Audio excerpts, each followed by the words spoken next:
Bienvenue sur Bonjour America, je suis Audrey Mazins et voici les nouvelles du jour. France, nouvelle révélation sur Fillon.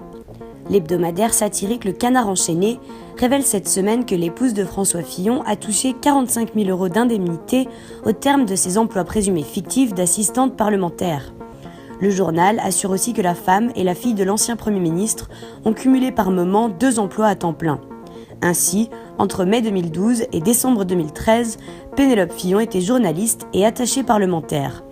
À partir de janvier 2006, Marie Fillon était en stage rémunéré à l'école de formation du barreau ainsi qu'assistante parlementaire.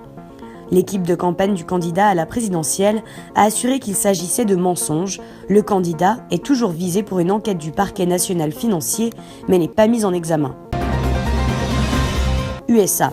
Washington relance le projet d'oléoduc. Les États-Unis ont relancé le projet d'oléoduc dans le Dakota du Nord. Le service des travaux publics de l'armée américaine a approuvé le tracé ce mardi. Ce projet avait été suspendu en décembre par l'administration Barack Obama après des mois de contestation. La lutte contre ce projet d'oléoduc, initié par la tribu Sioux de Standing Rock, car il traverse des sites sacrés et risque de polluer des sources d'eau potable, était devenu un symbole des causes amérindiennes et écologistes. L'oléoduc, d'un coût total de 3,8 milliards de dollars, doit traverser 4 étapes pour une longueur totale de 1900 km. Selon ses défenseurs, il permettrait au pétrole américain de concurrencer le pétrole canadien en faisant baisser les coûts de transport. Canada, Ottawa allonge son prêt à Bombardier. Une nouvelle contribution de 372,5 milliards de dollars sera versée à l'entreprise Bombardier sur 4 ans. Cette participation visera le développement de 2 avions différents. Le gouvernement Trudeau a ainsi fait double en choisissant de financer les activités de recherche et développement liées à l'appareil Global 7000, un avion d'affaires, ainsi que les activités dites continues pour la mise au point des avions de la C-série. L'avion d'affaires Global 7000 doit entrer en service en 2018, pourra relier Londres à Singapour ou encore New York à Dubaï sans escale. C'est en novembre dernier que l'avion a effectué son vol inaugural de plus de 2 heures avec succès. Le biréacteur d'affaires peut accueillir 8 passagers, il a 4 espaces habitables et un espace de repos réservé à l'équipage. Il offre un niveau sans pareil de confort, selon Bombardier. France, Hollande reçoit Mahmoud Abbas.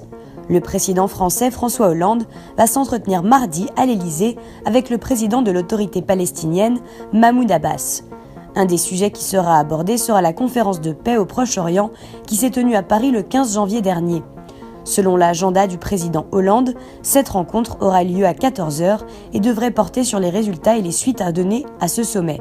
Abbas s'entretiendra ensuite avec le président de l'Assemblée nationale, Claude Bartolone. Le ministre palestinien des Affaires étrangères, Rayad Al-Maliki, a de son côté indiqué que le principal sujet à l'ordre du jour de cette rencontre serait l'adoption par le Parlement israélien d'une loi légalisant des dizaines d'implantations en Cisjordanie. Brésil, 75 morts durant la grève des policiers.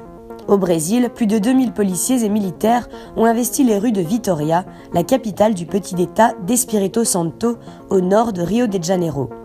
Cette intervention massive des forces de l'ordre a fait suite à la vague de violence sans précédent qui aurait fait au moins 75 morts après une grève de policiers locaux. Ces derniers ont cessé de travailler samedi soir, ouvrant la voie à une longue série de crimes et de délits. Ce sont les familles des grévistes qui ont bloqué les accès des commissariats pour demander une amélioration des salaires des policiers qui n'ont pas le droit de manifester. Faute de surveillance policière, 75 cadavres ont déjà été transférés à la morgue de Vitória. OTAN, des soldats allemands déployés en Lituanie. Plusieurs centaines de soldats allemands ont été déployés en Lituanie dans le cadre d'une opération de l'OTAN. Ce déploiement a été entrepris l'an dernier par l'Alliance Atlantique sous l'impulsion du président Obama dans le but de renforcer son flanc oriental face à la Russie. Décision prise après l'annexion de la Crimée il y a presque 3 ans. La présidente lituanienne s'en est félicitée alors que Donald Trump a qualifié l'OTAN d'obsolète. La ministre allemande de la Défense Ursula von der Leyen a rappelé son importance et a précisé que plus que jamais la Lituanie ne se tiendra seule.